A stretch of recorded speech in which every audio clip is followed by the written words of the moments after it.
Julian's destination was DePaul University, a small liberal arts college in Greencastle, Indiana. DePaul had accepted a few black students since the Civil War, but expected them to know their place. A black student entering a white university, if they did know before they arrived, they found out pretty quickly that they were not welcome in the university or in the community. Let's go over this way over Instead of being assigned to a dorm like his white classmates, Julian was shown to an off-campus room with a slop jar for a toilet. I soon got up enough courage to ask Mrs. Townsend what time we would have dinner. But she tersely informed me that she was not expected to give me my meals. Julian wandered the streets of Greencastle for a day and a half before finding a diner that would serve a Negro.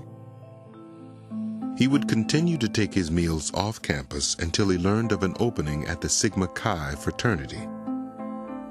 In exchange for waiting on his housemates and firing their furnace, Julian could have a room in the basement. He soon felt at ease in the fraternity. The classroom was a different matter. You sit in your classrooms with kids who read things that you never heard of. They've taken math courses that you haven't taken. And so one of the academic challenges is trying to hold on until you can catch up. For 2 years, Julian would take remedial classes at a local high school in addition to his normal course load. I remember writing to my father, "I know you and Mother have always known what was best for me, but I think you made a mistake by sending me to compete with these white students. They are so brilliant that I am always hopelessly behind." But by his sophomore year, Julian was gaining fast on his white classmates, thanks in part to the encouragement of chemistry professor William Blanchard. Blanchard had what one student called a contagious enthusiasm for discovering the unknown. Under his tutelage, Julian began to dream of a career as a research chemist. Only one African American had ever earned a doctorate in chemistry. His name was St. Elmo Brady. Julian decided that if Brady could do it, so could he. After 4 years, he graduated Phi Beta Kappa and first in his class. At commencement time, my great-grandmother bared her shoulders and she showed me, for the first time, the deep scars that had remained from a beating she had received when one day during the waning days of the Civil War, she went through the Negro quarters and cried out, "Get yourselves ready, children. The Yankees are coming. The Lord has heard our prayers." And then, proudly, she took my Phi Beta Kappa key in her hand, and she said, "This is worth all the scars." Encouraged by Percy's success, his father moved the whole family north to Greencastle to send the rest of the children to DePaul. Eventually, Julian's 2 brothers would become doctors, and his 3 sisters would earn master's degrees. I shall never forget an anxious week of waiting in 1920 to see if I would get into graduate school. I stood by as day by day my fellow students in chemistry said, "I'm going to Illinois, I'm going to Ohio State, or I'm going to Michigan. Where are you going?" they asked, and they answered for me, "You must be waiting for the Harvard plum." I could stand the suspense no longer.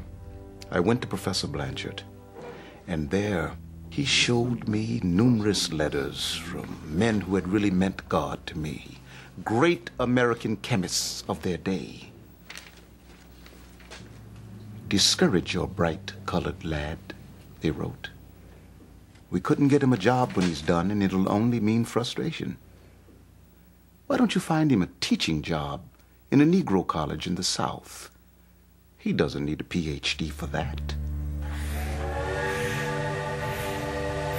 What happened to Julian was something that would have been common throughout the land. To have a good college education was way beyond anything that one would expect for an African American. And so there's a sense that he'd had enough. Stop here, be content with this, go back and teach your people.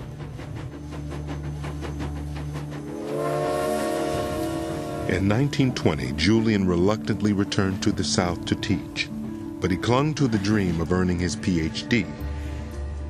At 21, he was embarking on a quest that would last more than 10 years. His first stop was Fisk University in Nashville, one of the best Negro colleges in the country. His idol, St. Elmo Brady, had studied at Fisk.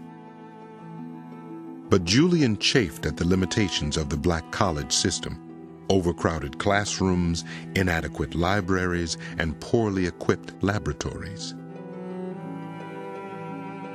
After 2 years, he was on the move again. Julian had won a scholarship to study chemistry at one of America's most famous universities. No Negro has yet obtained his master's degree in chemistry at Harvard.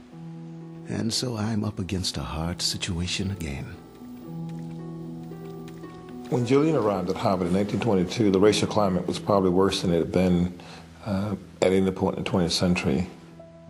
President Abbott Lawrence Lowell had set the tone by banning black students from the dorms in Harvard Yard. Julian sailed through his first year and earned his master's degree in the spring of 1923. He continued his studies for 3 more years, but left Harvard without his doctorate.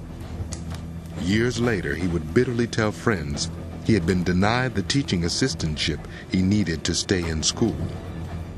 If you're going to be a teaching assistant and teach white students, that was a no-no.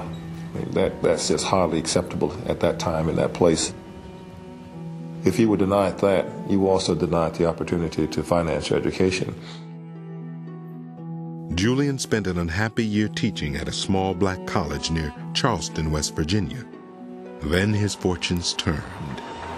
He was invited to join the faculty at the nation's most distinguished black university, Howard University in Washington, D.C.